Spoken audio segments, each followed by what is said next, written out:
Sekolah tingkat SMA dan SMK, ujian nasional berbasis komputer atau UNBK juga akan dilaksanakan bagi peserta siswa SMP dan sederajat. Persiapan telah dilakukan, tidak hanya simulasi percobaan pelaksanaan UN, tetapi juga kerjasama dengan sekolah lain dalam hal pengadaan komputer.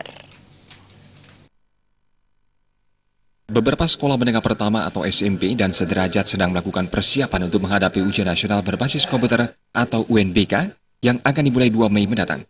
Kelengkapan seperti komputer dan akses internet dipersiapkan dengan sebaik-baiknya untuk memperlancar pelaksanaan UNBK tahun ajaran ini.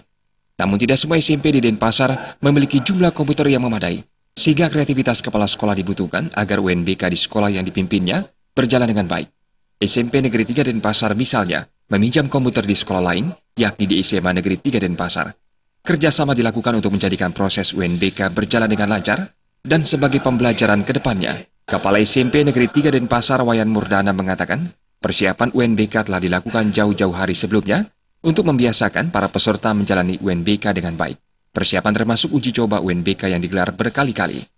Sudah barang tentu persiapan kami di sekolah selalu sudah kita laksanakan mencoba di sekolah untuk melaksanakan UNBK sesuai dengan UNBK yang aslinya nanti akan dilaksanakan 2 Mei.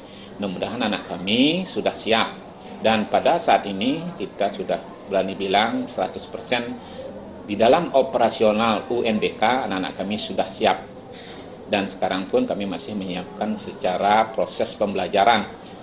Mudah-mudahan nanti tidak ada yang mengecewakan di dalam pelaksanaan UNBK. Wayan Murdana menambahkan bercermin dari ujian nasional sebelumnya yang sudah menerapkan UNBK. Dirinya yakin semua peserta mampu melaksanakan UN dengan baik dan mampu mempertahankan prestasi yang diraih selama ini. Jaya Kesuma, Bali TV.